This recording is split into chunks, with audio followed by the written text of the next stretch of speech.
ఏమంటే ఇప్పుడు రామ్ చరణ్ తన కూతుర్ని తీసుకొని హాస్పిటల్కి వెళ్తుంటే జనాలు ఏంటండి మన బిహేవియర్, మన క్రౌడ్, మన civic sense. Already Allu Arjun issue Pushpa 2 అప్పుడు జరిగింది. ఒక తల్లి కొడుకు చనిపోయారు.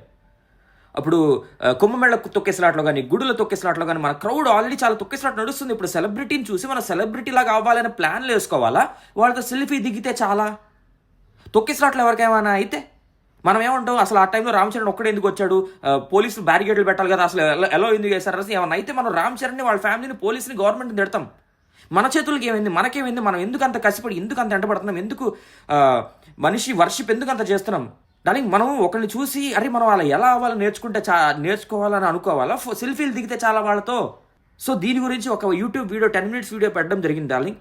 చూడండి ఇదే ఛానల్లో. నాగా ఫీలింగ్, నేను మీ నాగా. డార్లింగ్ ప్లీజ్, మనం ఫ్యాన్స్ మనకే నష్టం. నేను ఒక ఫ్యాన్ని, నేను సినిమా పిచ్చోడ్నే. సో మనకి నెగిటివ్, మనకి చాలా బ్యాడ్ నేమ్ వస్తుంది. మన ఇండియన్ పీపుల్, ఇండియన్ క్రౌడ్ గురించి వేరే దేశాల్లో మన ఇండియన్స్ని రానివ్వరు. మనల్ని మడ్డి పీపుల్, మురికి వాళ్ళలో చూస్తారు మనల్ని. మనం ఎలా ఉండాలి, మన యూత్ ఎలా ఉండాల్సిన ఎగ్జాంపుల్స్ ఎలా సెట్ చేయాలి, మనం ఎలాంటి ఎగ్జాంపుల్స్ సెట్ చేస్తాం? ఈ క్రౌడ్ ఎందుకు అలా పుష్ చేసుకుని అది హాస్పిటల్లో ఏదైనా సినిమా రిలీజ్ ఈవెంటా, ఏదైనా మాల్ ఓపెనింగా ఏంది మనం ఎటు వెళ్తున్నాం డార్లింగ్? నేను ఈ వీడియో బాధతో చేస్తున్నాను, కోపంతో కాదు డార్లింగ్స్. మీరు కమెంట్ సెక్షన్లో దర కొట్టాల్సిన అవసరం లేదు. నేను మనందరి గురించి ఆలోచన చెప్తున్నాను డార్లింగ్. సో ఇది ఫుల్ వీడియో యూట్యూబ్లో ఉంది, నేను లింక్ పెడతాను చూడండి. Thank you. నేను మీ నాగా ప్రశాంత్. ఈ ఛానల్ పేరు వచ్చేసి Naga feeling. Love you darlings.